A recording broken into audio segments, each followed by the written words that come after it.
Hi, this is Rick Anthony, and welcome to the Someone You Should Know podcast, the podcast that spotlights the stars of yesterday, today, and tomorrow.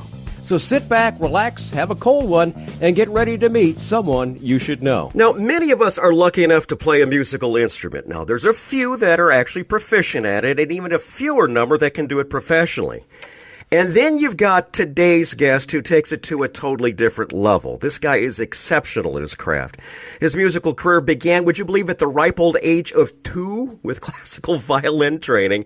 And then he played with the Buffalo Philharmonic at the age of 13. His high-energy shows have been featured live on PBS, and he's made headlines on CNN, NBC, and the New York Post. Will you please welcome today's guest on the Someone You Should Know podcast, Asher Laub. Welcome aboard. Oh, how you doing, Rick? Thanks for having me. I'm excited to have you on the show because, to be honest with you, Asher, I played piano for 4 years, and I had no musicality. I could play the notes, but I could not make the music. And you began as a toddler, which is quite impressive. What were you doing as a toddler that your parents saw and said, okay, this guy's got some kind of gift? What were you doing? I was looking up to my older brother who was playing concertos, and I said, Mom, I want to play that. In her words, I don't actually know if that happened, but that's what she reports. Okay. And then you wind up taking classical violin at the age of 2. What could they teach you at the age of 2? Because violin's not an easy instrument. Yeah, I know. I'm busy most of the day just getting my diaper changed at that point. We moved into Suzuki by age 3, as I understand it. All right. I wasn't playing an actual wood violin at 2 because my fingers are too small, not making enough of those instruments. So I started as on a margarine box, and then I had a rubber band serving as strings, and kind of plucked those strings. Okay, I could witness it. I could actually get a visual of that one. That one I could talk about. Okay, all right. And then next, and then how did it progress after that? Then I moved into my first really tiny, classical violin, and started playing Suzuki. I actually remember Mississippi Hot Dog, and just playing the ABCs and learning double stops. Yeah. Very good. So, fond memories, actually. Okay, what age was this now? Okay, you started with the margarine box at the age of 2, and then at what point were you actually playing the instrument? About 5? 3 and change. 3 and change. 3 and change. Wow. Yeah. Still impressive. Very, very impressive. Okay, between 3 and 12, your formative years and such like that, you were obviously developing some type of style. You're actually taking lessons and learning that classical style and such. What do you remember about those particular early days? I have a lot of pretty distinct memories, actually, with just actually going to formal lessons weekly with my mother, and progressing through the books, the Suzuki books, from song to song. And each song gets a little more complicated, and you shift from just quarter notes to start moving into double stops and eighth notes, and then 16th notes as you head towards age 13. So I moved into etudes, I would say, around that age. Where you're really just doing a lot of repetitive, mind-numbing exercises. Rehearsals. Yeah. Right. Now, at a point when we're riding our bikes and goofing off, at the age of 13, this guy is playing with the Buffalo Philharmonic, a high water mark early in your career. What can you remember about that particular time frame? I remember it was overwhelming, and I was, with all these other classical professional musicians, and it's a big audience and pretty exciting, momentous occasion. But I would say that the iconic venues were probably, the highlight of my career. That's just that's like a cool story to tell, just because it started young. I didn't really start ramping it up until I hit about 20, and I was on the New York scene. And let me see, you went to college, right? Yeah, I went to college, and I worked my way through college with performances. I sent in demo tapes by senior year of high school as I was applying, or I guess it must have been like the beginning of senior year of high school. There's this overlap with applications. So, and I was, these orchestras were like, okay, that's a pretty unique sound, and you can really improvise, and that's like a unique skill that you've got. We don't have too many people around who can do that. They have a bunch of classical musicians, but not people that can play with a band. So that's where I started to get hired to work. You played classical music. When did you switch to your own style of music? At what age was this? I'm going to say informally around junior year of high school, because I started to play with the jazz band. Oh, awesome. Okay. Yeah, and I started to mic my violin, and in retrospect, that thing must have been so screeching in people's ears. But I was just so excited at the time, thinking, wow, I amplified the violin. You know, it was like such a novel concept because I'm growing up in this really traditional, very rigid classical upbringing. And, you know, beautiful in many ways, but these people could, like Scott Joplin was the equivalent for my teachers as like improv. That's not improv. That's like reading off of sheet music. Okay, it's ragtime. It's beautiful stuff, but it's not improv. It's not John McPonte, Joe Venuti. These guys are really improvising around chord changes. So that stuff came around junior year. And then I'm going to say I started playing more heavily once I moved to Israel, actually 2001 for a year. Awesome. This is really, really interesting stuff. Now, I know our fans are chomping at the bit going, okay, let's hear some of the music. First song we're going to feature is Neon Dreams. How did you come up with the inspiration for this one? Well, it didn't take much. You know, getting out of a wheelchair was enough in itself. I was there for, you know, kind of stuck as a vegetable for, I don't know, many, many months. So I needed to write something that was somewhat representative of my sheer joy and appreciation for regaining strength and the ability to play professionally again. All right, we're going to feature that right now on the podcast. This is Neon Dreams from Asher Laub, my guest today on the Someone You Should Know podcast.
Great music right there. Neon Dreams from today's guest on the Someone You Should Know podcast, Asher Laub.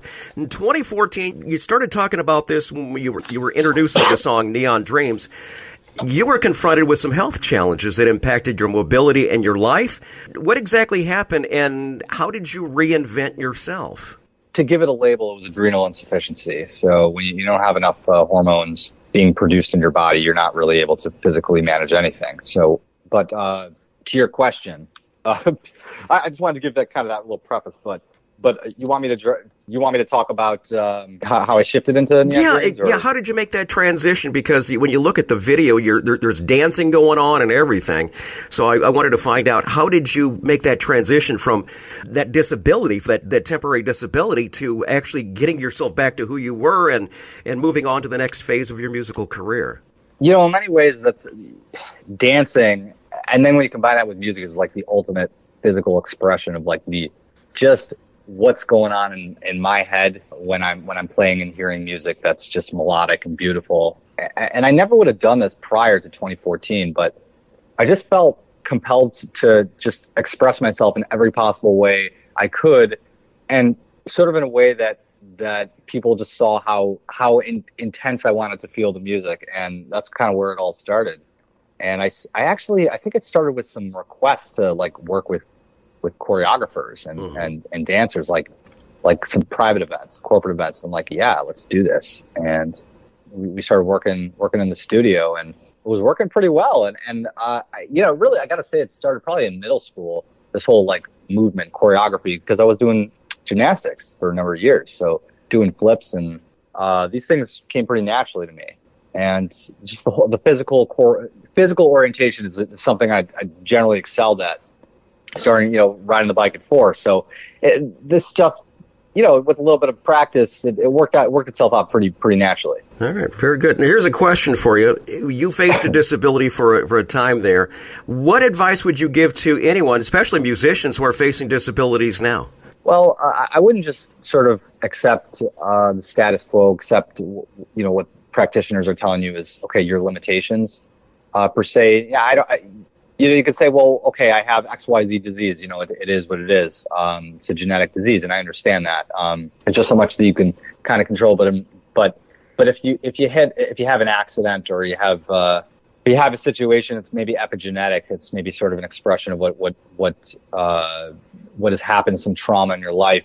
You just don't give up and look elsewhere for just alternative options. I was pretty much told to give up. I was on permanent dosage of Cortef, and with a whole lot of devotion, getting better, I was able to, because I thought unconventionally. So I'm going to say that thinking unconventionally when you kind of hit a wall is useful in this case, and maybe for many other people as well. Awesome, very good. A song we're going to feature now is another song about dreams. This is called Dreaming Awake. Can you give us the background on this one? I guess that's the theme of my life here. Yeah. I think, well, if you see the music video, it's essentially, and there's a lot of like user-generated content around that particular song, because I guess people found it to be pretty meaningful. That the grass is already greener, because I can't think of another more appropriate phrase, but to kind of illustrate the song. And it always seems like somebody's got it better, and that's not really the case in many instances. And it's just sort of about kind of lifting your head up and thinking more optimistically about your life, and realizing that it's we spend our lives watching TV where everything looks just rose-colored glasses, right? Mm-hmm. And it's not really the case. A lot of people who seem like they have perfect lives, they don't. What we're gonna do is we're gonna feature the song here, and I'm also going to include links to all the videos that we've been talking about here. Those will be included in the show notes here. But Dreaming Awake is the song we're going to feature right now from my guest, Asher Laub, on today's Someone You Should Know podcast.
Dreaming awake from today's Someone You Should Know guest, Asher Laub, I have to ask you, when time comes for you to write a song, does it come flooding in, or are you a disciplined writer based on the fact that you were so classically trained? Do you actually take a time to write, or do they just come flooding in? A little bit of both, and I'm going to say less writing and more audio-based. So more, I'm in the studio and I'll just kind of re-record lines over and over again until I'm deeply satisfied with what comes out. All right, I like that. Now, here's a question. You mentioned Jean-Luc Ponty earlier. Musicians you look up to, or maybe you might pattern yourself after? Yeah, he's definitely probably the biggest one that comes to mind. As cheesy as I thought Yanni was growing up, the older I got, the more I appreciated his incredible production skills, his ability to sort of like popularize classical in many ways, and to just like work with the most brilliant musicians in the world. So doing orchestral productions such as the 26-piece production I just made, Lord of the Rings, cover it's a medley of 3 different songs, Nori Brandyfoot, Galadriel. That song is actually on my website. That's the newest release. That is, aside from it being directly from Bear McCreary, Yanni is a big influence in that respect. In terms of improv, back to what we were mentioning, I got a lot of respect for David Garrett, guys like him, crossover violinist, beautiful tone, and absolute virtuoso like that of Itzhak Perlman, but really knows how to cross over into pop music. All right. Any musician you'd love to play with? I guess you'd say, let's talk about 2023. What's on your bucket list? Is there someone you'd love to play with, or something you'd really like to do in 2023? I was going to say Chick Corea, but I just, he passed away, I think it was last year, but that would have been my bucket list for sure. I mean, there's just like an endless list of performers I could, I would love to perform with, John Mayer, I don't know, but is there like one person in particular? Honestly, my bucket list would be to do a really nice long tour featuring my own music, as opposed to sort of being an appendage to some celebrity. I play with many celebrities, and that's cool and it's exciting. But I kind of looking to do more what's unique to my tone and my sound, because everything these days seems to be about vocals, and I think that there's a whole lot of value to be provided in instrumentals. All right. Let's talk about where people can find your music and your website and such. Could you give us the links to your social media that we can include in our show notes? What's a good one to go with first? AsherLaub.com is the easiest. All right. ASHERLAUB. That branches out to all the other platforms, and which my music is found all over the place. So you can check me out on Instagram, Asher Laub, Facebook and TikTok, Asher Laub. Spotify, just search my name. I'm pretty much the only Asher Laub out there. That's true. Deezer, iTunes, like all the major platforms. So you'll see a lot of those in the show links. We'll include, like I said, the links to the videos that we were talking about earlier, and also to his. You'll see the full list of things down there. You definitely will get a chance to see just about everything that Asher's got going on right now. Anything we missed before we close up the show? I don't know if I mentioned that the Lord of the Rings, which I had released, is not on all major platforms. It's only on AsherLaub.com at this point because of licensing reasons, waiting for Sony to give me approval, since it is, in fact, a cover. All right, got that. So I just want to let people know that. All right. We're going to wrap up the show with Atlantis. We are all familiar with Atlantis. What is your take on Atlantis?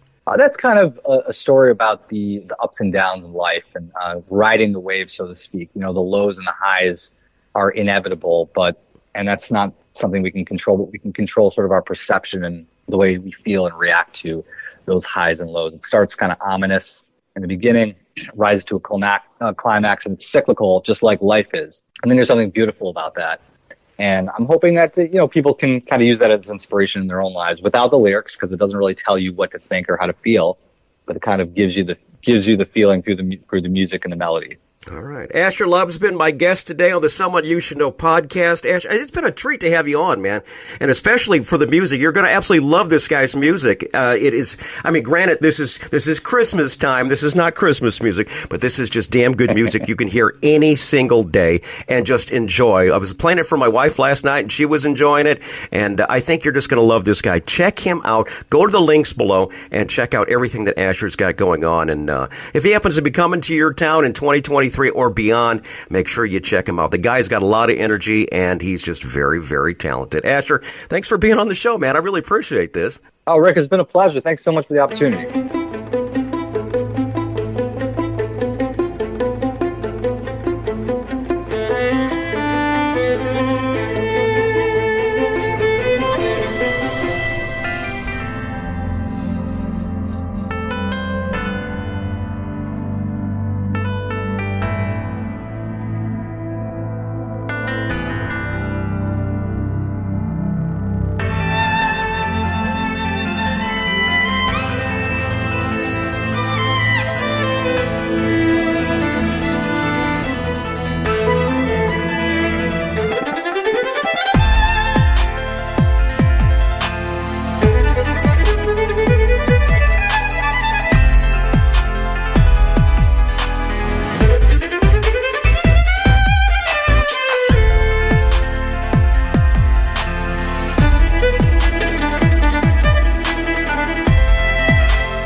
Hi, this is Rick Anthony, thanking you again for listening to this episode of Someone You Should Know. Now, if you're an aspiring musician or an established musician that's looking for a little exposure, I invite you to drop us a line at someoneyoushouldknowpodcast@gmail.com. That's someoneyoushouldknowpodcast@gmail.com. Also, I invite you to tell a friend about the Someone You Should Know podcast. I thank you for tuning in this time, and I invite you to check us out next time on the Someone You Should Know podcast, because you never know who's going to show up. Until next time, remember, God loves you, and so do I.